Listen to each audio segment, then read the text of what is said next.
আসসালামু আলাইকুম। আমি মাহবিবা মাহবিজ কুকিং চ্যানেলে সবারই স্বাগত। যে যেখান থেকে দেখে দেখতেছেন আশা করতে সবাই ভালো আছেন। আমরাও আলহামদুলিল্লাহ ভালো আছি। যে আজকে আমি হাতে মাখানি গুঁড়া মাছের চরচড়ি বানাইছি, দেখুন কত সুন্দর লোভনীয়।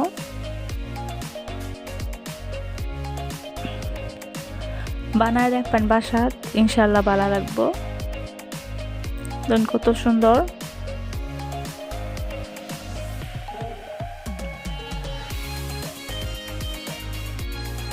তারপরে এই যে মূল বিষয় আমি দুলদুলটা আর কি গুঁড়া মাছ দিয়ে চরচড়ি করাম।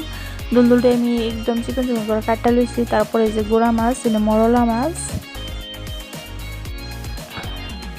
তারপরে আছেন পেঁয়াজ, কাঁচামরিচ, রসুন কুচি। একটা পেঁয়াজ লইছি, 3-4 কোয়া রসুন লইছি, আর কাঁচা লঙ্কা দুটা। তারপরে এই যে এই চামচের আমি 1 চামচ সব মশলা দিতেছি। মরিচের গুঁড়া, জিরার গুঁড়া, হলুদ গুঁড়া, ধনিয়ার গুঁড়া, অল্প কাশ্মীরি লঙ্কা গুঁড়ো, তারপরে নিমক 2 চামচ মানে পরিমাণ মতো, আর পরিমাণ মতো সরিষার তেল দিতেছি আমি। যারা সুন্দর করে চটকে ফুটকে মাখাই দিতেছি। সুন্দর করে আমি মাখাইছি, আর অল্প পরিমাণ মতো জল দিতেছি। মানে দুন্দুল থেকে এমনি জল উঠবো, হেলিকে কম করে দিতেছি। এই সবজিটা হাতে মাখানির মধ্যে অনেক স্বাদ আর কি, ভালো করে মাখার লাগবো, তাইলে স্বাদ হইব। তারপরে আমি যে বহেরা অল্প লাড়া চাড়া দেয়া দেন দেখতেছি। অল্প পর আমি ঢাকনা খুলে খুলে দেখতেছিলাম। এই যে আমার প্রায় হয়ে গেছে।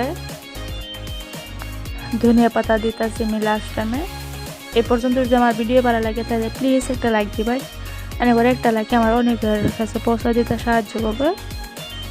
শেয়ার করবেন, অবশ্যই সাবস্ক্রাইব করবেন। যারা ফেসবুক পেজটি দেখতেছেন তারা অবশ্যই পেজটা আমার ফলো দিয়ে দিবেন, আর একটা লাইক দিয়ে দিবেন। দেখুন কত সুন্দর হয়েছে, একদম হয়ে গেছে।